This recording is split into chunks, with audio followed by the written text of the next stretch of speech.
नमस्कार, आप देख रहे हैं न्यूज 18। मैं हूं आपके साथ मेनका चौधरी और बात एक बार फिर वक्फ संशोधन बिल की कर लेते हैं। लोकसभा में ये बिल पास हो गया, आज राज्यसभा में रखा जाएगा और कहा जा रहा है कि आज भी 8 घंटे की चर्चा होगी।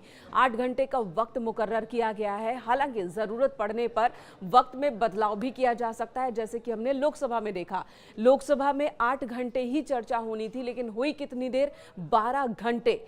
12 घंटे तक पक्ष और विपक्ष के बीच में तीखी बहस हुई वक्फ संशोधन बिल को लेकर और उसके बाद वोटिंग हुई। और जैसे उम्मीद थी कि लोकसभा में बिल पास हो जाएगा, क्योंकि नंबर गेम के मामले में इस बिल के समर्थन में संख्या बल ज्यादा है।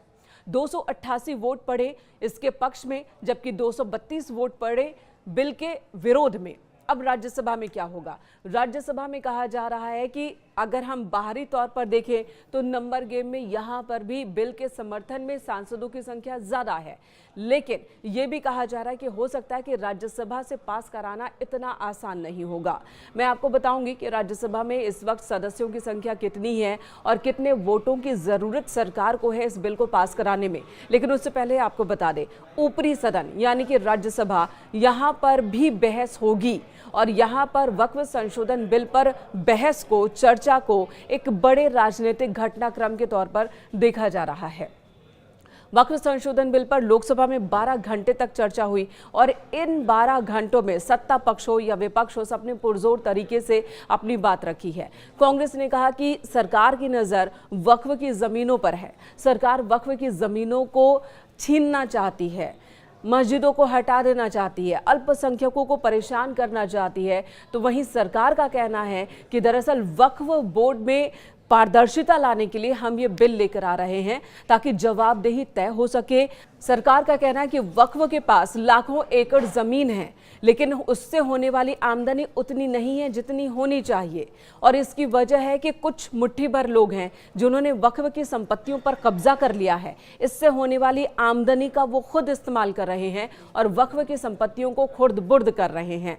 ये आरोप लगाए गए बीजेपी की ओर से और यहां तक कि बीजेपी की ओर से जब अनुराग ठाकुर खड़े हुए तो उन्होंने तो कांग्रेस पर तीखा हमला बोला। कांग्रेस के राष्ट्रीय अध्यक्ष का नाम लेकर उन्होंने हमला बोला कि कैसे वक्फ के नाम पर जमीनें हड़पने का काम कर रही थी कांग्रेस, ना कि बीजेपी। बीजेपी तो वो काम करेगी जो पारदर्शिता लाएगी, जो वक्फ की जमीन वक्फ के ही पास हो और उसका इस्तेमाल या फिर उससे होने वाला लाभ गरीब पिछड़े मुसलमानों तक पहुंचे, ये सुनिश्चित करने की कोशिश रहेगी।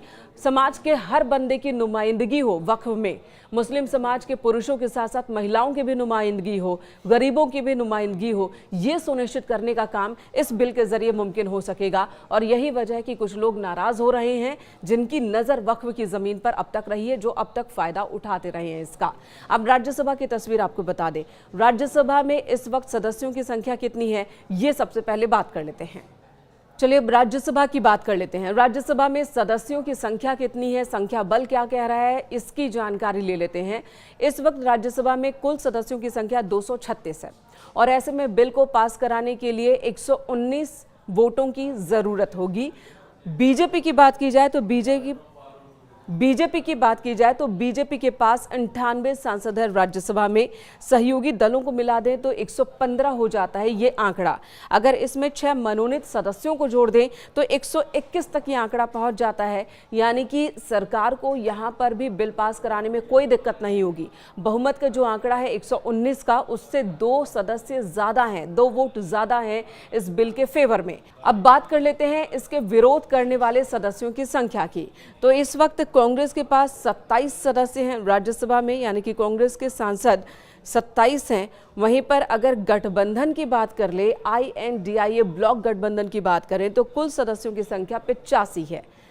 वहीं 7 बीजेडी के हैं, इनमें YSR कांग्रेस के 9 हैं, बीजेडी के 7 हैं, AIDMK के 4 सदस्य हैं। राज्यसभा में 3 ऐसे सदस्य हैं जो ना ही इंडिया गठबंधन में हैं, ना ही इंडिया गठबंधन से बाहर हैं। तो इनके वोट को अगर इंडिया गठबंधन में जोड़ भी ले तब भी बीजेपी के पास, यानी कि NDA सरकार के पास बहुमत का आंकड़ा मौजूद है। राज्यसभा में भी यहां से भी तकनीकी तौर पर बिल पास कराने में बहुत ज़्यादा दिक्कत नहीं आएगी सरकार को। लेकिन कहा यह जा रहा है कि हो सकता है कि आखिरी मोमेंट में कुछ लोग अपना मन बदल ले। ये भी मुमकिन है। कुछ लोग ऐसा दावा कर रहे हैं, खासकर विपक्षी गठबंधन को उम्मीद है कि कुछ लोग जो हैं वो बिल के अगेंस्ट में शायद वोट कर दें। और राज्यसभा से भी बिल पास हो जाने के बाद राष्ट्रपति के पास भेजा जाएगा। राष्ट्रपति के हस्ताक्षर के साथ ही ये कानून में तब्दील हो जाएगा।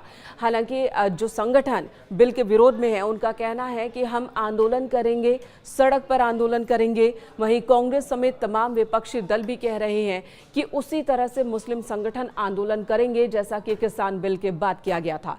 जब सरकार किसान बिल लेकर आई थी तब भी यही कहा था कि ये किसानों के हित में है, लेकिन किसानों ने जब धरना प्रदर्शन किया, अपनी हक की आवाज बुलंद की, तो सरकार को झुकना पड़ा, बिल वापस लेने पड़े, काले कानून को वापस लेना पड़ा। और यही कह रहे हैं कि विपक्षी दल कि इस बार भी माहौल ऐसा बनेगा और ऐसा हम बनाएंगे कि सरकार को ये बिल वापस लेना पड़ेगा।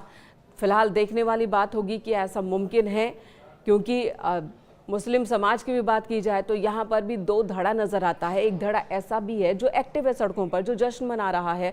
उनका कहना है कि वक्फ कानून के आ जाने से, संशोधन हो जाने से उन्हें बहुत राहत मिलने वाली है, लेकिन इसके बाद की स्थिति असल में क्या होगी वो फिलहाल अभी इंतजार करना पड़ेगा।